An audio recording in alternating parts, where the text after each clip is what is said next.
Gustavo, seja bem-vindo ao nosso programa.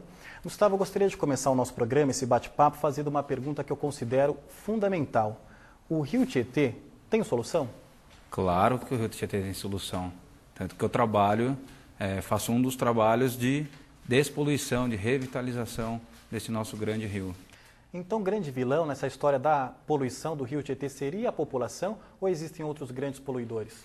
Na verdade, a gente fala da corresponsabilidade no processo de poluição e, no caso também, de despoluição do rio, que envolve as indústrias, o comércio, as empresas em geral, né? A população que vive no entorno do rio e também o poder público. Então, todo mundo é responsável pelo esse processo de despoluição do rio. Agora, Gustavo, eu lembro que há mais ou menos uns 3 anos atrás, eu estava fazendo um trabalho na cidade de Guarulhos e me surpreendi quando um funcionário de um presídio me disse que toda aquela unidade do presídio jogava todos os seus dejetos num rio que depois ia parar no Rio Tietê. Você que é ligado nessa questão ambiental, como você vê essa questão de uma instituição do governo jogar todos os seus dejetos no rio? Isso teve um problema, teve uma baita repercussão, essa questão de prédios públicos. Isso acontece muito também, às vezes, com escola. Tem escola que, às vezes, está na beira do rio e está jogando seus efluentes, seus dejetos no próprio rio que está cortando a escola. E óbvio que é um contrassenso isso, né? Porque quem deveria zelar por isso, nesse caso de coleta e tratamento de esgoto, que é o Estado, não o faz, né? Agora, já que você falou nessa questão da responsabilidade, por exemplo, até me parece que neste caso de Guarulhos não é só esse presídio, que sim, toda a cidade de Guarulhos não tem o tratamento de esgoto, né? De quem seria a responsabilidade de criar essa estrutura de tratamento?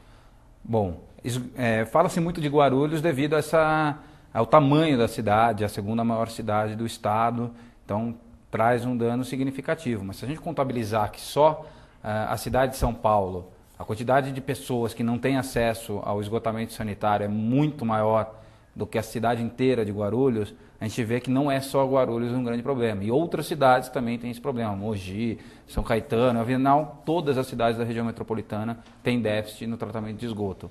E, em geral, na região metropolitana, quem cuida da coleta e tratamento de esgoto é a Sabesp. Só que tem alguns municípios que têm os seus sistemas autônomos, né, que é como a gente chama, de tratamento de esgoto. E Guarulhos é uma dessas cidades, são 7 cidades, Guarulhos é uma delas. E a questão da fiscalização, porque já que o Estado não criou a estrutura, quem seria responsável pela fiscalização e não está trabalhando? Tem um órgão do Estado, que é a CETESB, que é responsável por essa fiscalização. E aí entra também a sociedade civil, com os trabalhos que a SOS Mata Atlântica vem desenvolvendo desde 1991, para também fiscalizar esses trabalhos. Quanto já foi gasto tentando limpar o Rio Tietê?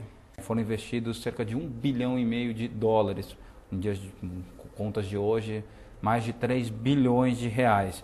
Então, na verdade, a gente tem que pensar que foram mais de 15 bilhões que não serão gastos em saúde pública. E existe uma estimativa de gasto para que tenhamos o Rio Tietê despoluído por completo? Na verdade, é difícil estimar esses gastos porque, na verdade, é um processo de despoluição, não acaba nunca. Tem que sempre estar provendo a estrutura, por mais que chegue num momento que tenhamos 100% de esgoto tratado, aí precisa também evitar que o lixo chegue no rio. Aí a cidade cresce, precisa adotar essas novas edificações também que coletam tratamento de esgoto. Então é processo, não é difícil estimar, mas vai aí mais alguns bilhões de reais para sanar esse déficit. Certo. E você me falou de 1,5 bilhões de dólares. De onde vem tanto dinheiro?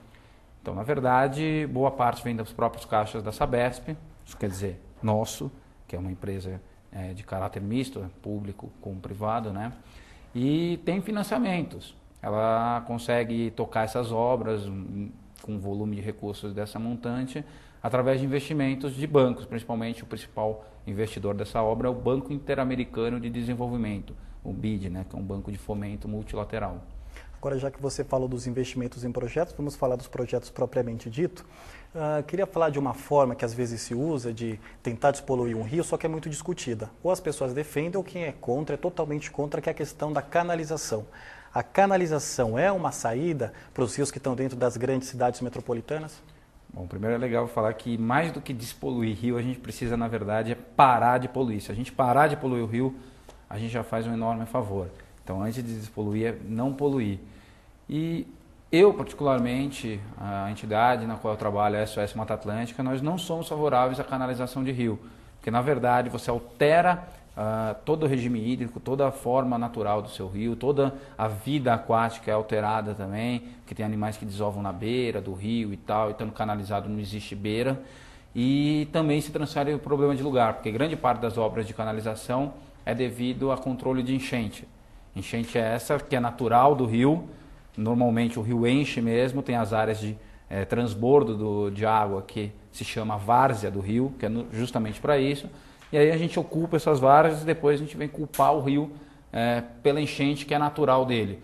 E essa canalização você só transfere o problema de lugar, você tira a enchente de um lugar, o rio começa a correr com uma velocidade muito maior e vai desaguar em algum outro rio que vai arcar com as consequências desse deságue em grande quantidade. Agora, com relação às enchentes, o paulistano é bem acostumado com esse termo, enchente, só que, por exemplo, ali na Marginal Tietê, eu, por exemplo, nunca mais ouvi falar em enchente naquela região. Isso é reflexo do aprofundamento da calha do rio? Sim, é reflexo do aprofundamento da calha. Houve uma minimização, mas como você citou, essa obra, ela é uma obra que tem um prazo de validade curtíssimo e um valor investido, no caso gasto, não investido, muito alto, que foi mais de R$ 1,5 bilhão de reais gastos nessa obra, e dados do próprio DAE, que foram os executores da obra, dizem que em 10 anos, pela deposição natural de sedimentos, a terra que corre, o lixo que vai depositando no fundo do rio, mas principalmente terra que vai vindo de vários lugares das cabeceiras dos rios, vão se alojar no Rio Tietê, e em 10 anos vai estar do mesmo jeito que estava. Então é muito dinheiro para pouca eficácia. Em quanto tempo estima-se que o paulistano pode ter o Rio Tietê novamente despoluído? Então, esse cálculo também é bastante relativo. Por quê? Precisa que as obras de despoluição, de coleta e tratamento estejam em curso, precisa que a população pare de jogar lixo em qualquer lugar, precisa que as indústrias tratem seus efluentes. E se isso tudo acontecer dessa forma, ainda demorará mais uns 20, 25 anos pelo menos para que a gente tenha uma qualidade melhor do rio, mas não a ponto, não vamos iludir as pessoas de que vamos nadar no rio, o rio vai ser o que era há 100 anos atrás, até porque ele já foi retificado, foi canalizado, enfim. Então, voltar como era não volta, mas a gente pode ter um rio muito mais agradável do que um rio que traz vergonha para a nossa sociedade, porque enfim... Você falou em 25 anos e sempre que a gente fala do Rio Tietê, a despoluição, a gente costuma comparar, por exemplo, com o Rio Tâmisa, que demorou cerca de 100 anos para ser despoluído. Então, falar em 25 anos para o Rio Tietê não é ser muito otimista?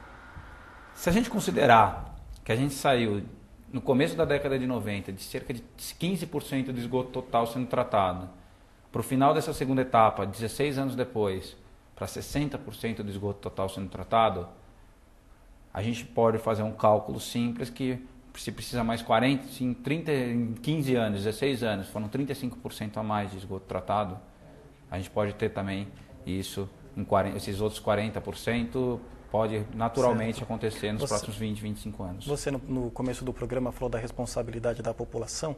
A população que quer contribuir com a despoluição do Rio Tietê, o que ela pode fazer? Não jogar lixo em qualquer lugar.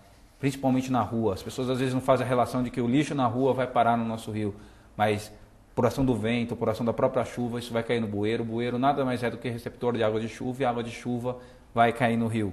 E se vier com sujeira, vai cair com sujeira no rio. Então, enfim, são várias as atitudes que a gente pode tomar em relação a isso. Obrigado, Gustavo. Infelizmente o nosso tempo é curto. Tenho certeza de que as informações que você passou aqui foram muito úteis para o nosso telespectador. Afinal de contas, o Rio Tietê, ele já foi um cartão postal da cidade de São Paulo e hoje passa por essa triste realidade. Muito obrigado. Eu agradeço o convite, estamos à disposição para falar mais sobre o rio. Hoje eu conversei com Gustavo Veronese, que é educador ambiental e também geógrafo formado pela USP, que esclareceu alguns pontos importantes sobre o processo de despoluição e de poluição do Rio Tietê. E você, já parou para pensar se de alguma forma você contribui para a poluição do rio? Como vimos, o simples ato de jogar lixo nos locais adequados pode fazer grande diferença. O Pauta Aberta fica por aqui. Muito obrigado pela sua atenção. Contamos com a sua audiência no próximo programa. Até lá!